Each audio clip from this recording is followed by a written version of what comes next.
Carmen, come on, you can't be late again. Coming, Mom.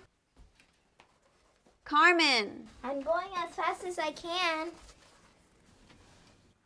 Now remember, honey, make sure to take your medicine before you leave. You have gym today and you don't want to be wheezing and sitting out of the games, right? Yeah, Mom, I will. And don't forget to warm up before you play.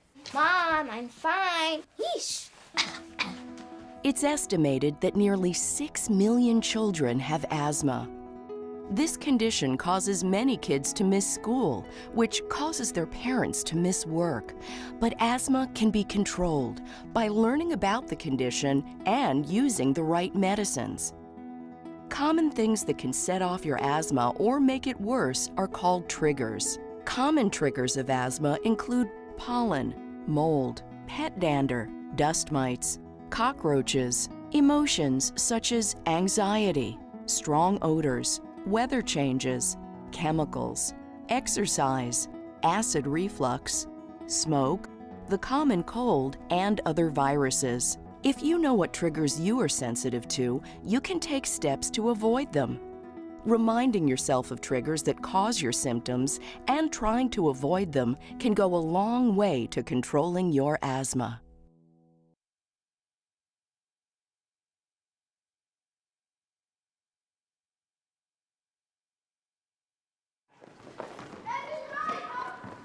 Okay, who's up next?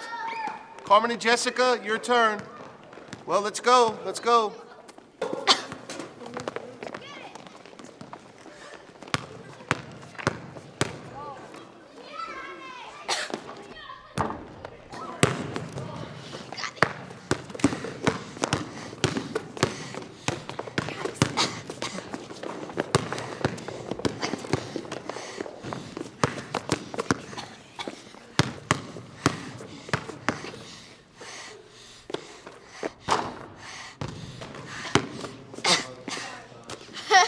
Schooled you.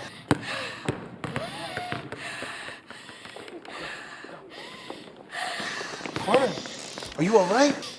Did you use your inhaler? Did you bring your inhaler to school today? Jessica, hurry up, go get some water. Thank you. Here, lay down. Carmen, lay down. No, actually, sit up. Okay, I'm gonna go call the school nurse, okay? I'm sure she's gonna be able to help us. Just relax, I'll be right back.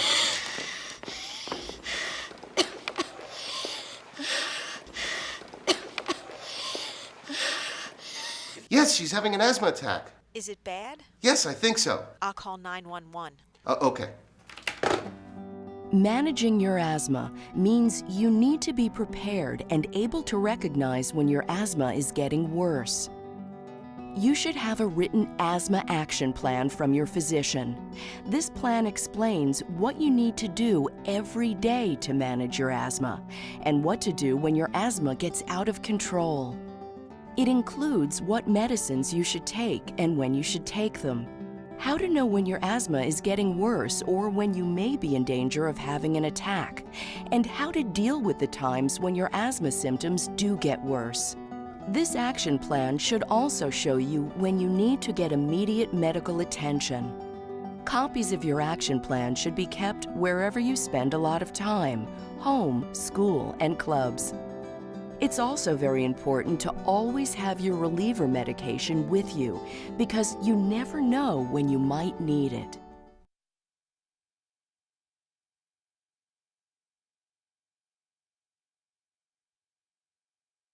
Oh my gosh, I got here as soon as I could leave work. Are you okay, Carmen? I'm okay. This is the 4th time you've ended up here. I told you, take your medicines. Hi, Mrs. Diaz. I'm Dr. Harris. I'd like to talk about what happened to your daughter today. You know, we can help prevent another visit to the ER by working together. Like I was just saying to Carmen, it's simply a matter of understanding asthma and what your symptoms mean. One of the reasons for an asthma action plan is to help you prevent asthma attacks or repeated trips to the emergency room. ER visits disrupt your life and can cause you to miss school and your parents to miss work. Of course, it's important to always seek emergency medical care if you need it. An asthma attack can come on slowly, or it can happen quickly. Asthma symptoms, which can be different for everyone, can be serious and life-threatening and can occur at any time. 3 changes occur inside the airways of the lungs in people with asthma.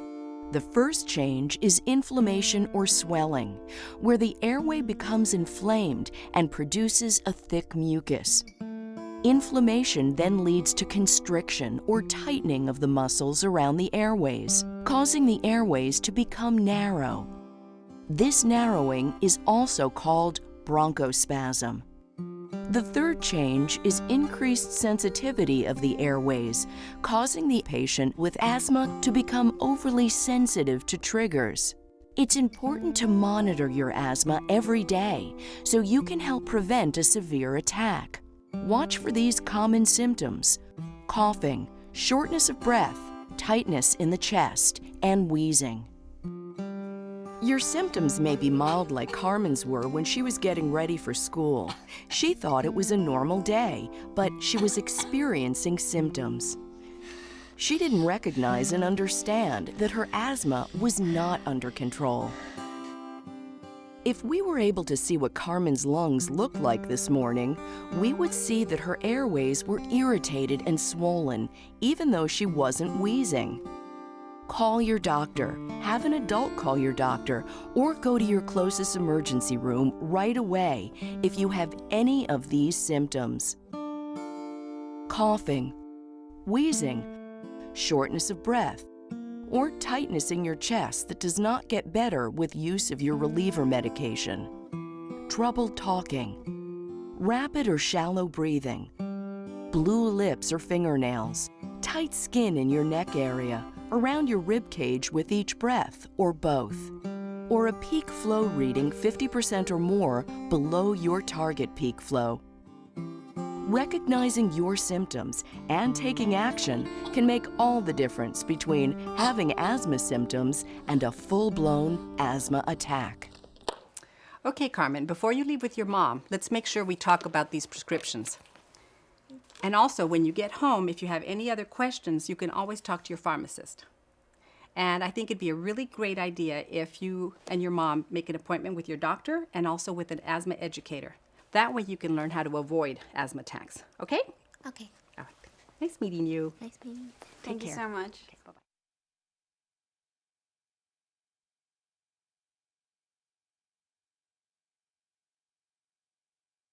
It's important to know that your asthma can be controlled, but you need to help yourself, which is why your doctor asked you to see me.